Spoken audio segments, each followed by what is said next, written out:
What are my top 5 battleships or capital ships in sci-fi? Welcome to SciTrek, your sci-fi TV and movie channel.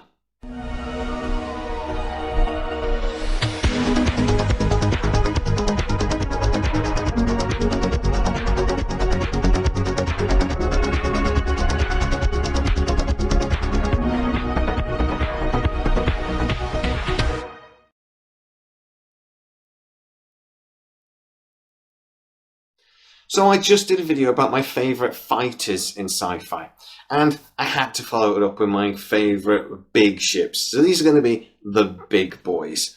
I'm going to get straight in there with my top 5, and I'd love you at the end to leave a comment and tell me what your top 5 ships would be. Where am I right? Where am I wrong?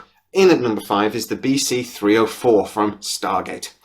The Daedalus, when it was built, is just one of those designs that isn't the prettiest thing in the world. It's actually kind of ugly, but it is a design that kind of makes sense and fits what it's supposed to be. It's not supposed to be streamlined and sexy like, say, an Asgard ship. It was 200 meters to 225 meters long, depending on the variant. It had lots of engines out the back. It was capable of FTL and traveling in hyperspace. It was very well armed with 16 vertical launch missile systems that had some nuclear weapons when Nakkara tipped. It had up to 4 Asgard beam weapons and 32 railguns.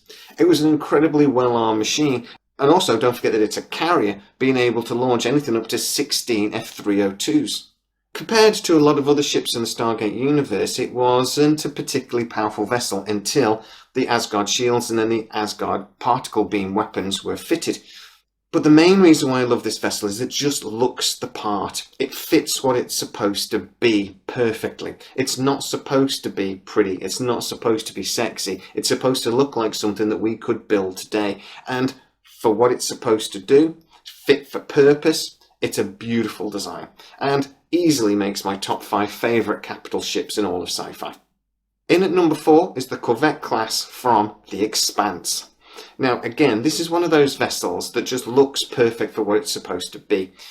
Built by the Martians, it's a tank in space. It's very well armed with a keel-mounted railgun in later series, also 6-point defense weapons, and 2 torpedo launchers.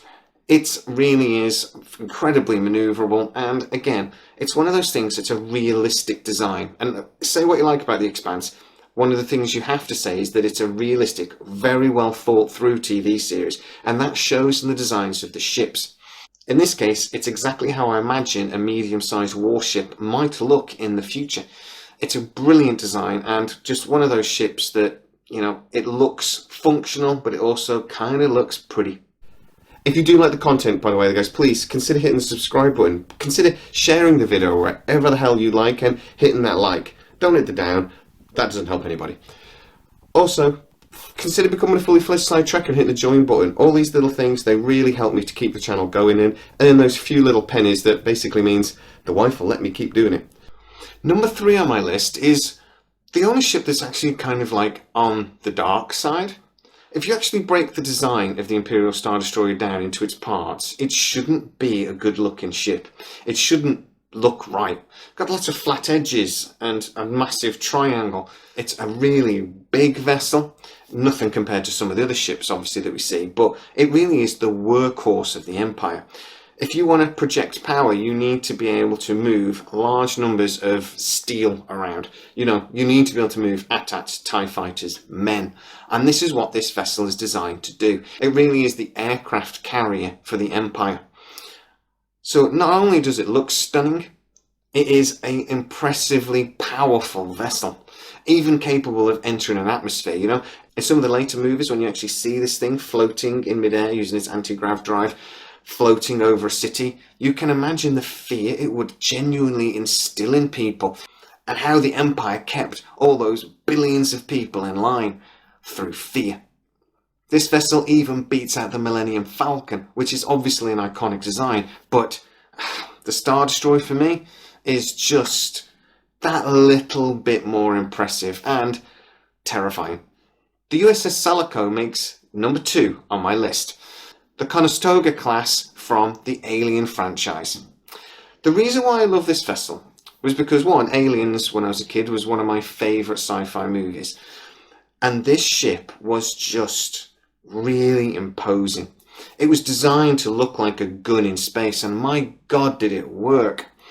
We don't know much about how this vessel would work. We don't know how it even operated. It seems to be like a massive drone. There doesn't seem to actually be a crew aboard it. But it's just a phenomenal looking design. And actually it was sketched out by James Cameron to look similar to the pulse rifles from the rest of the film.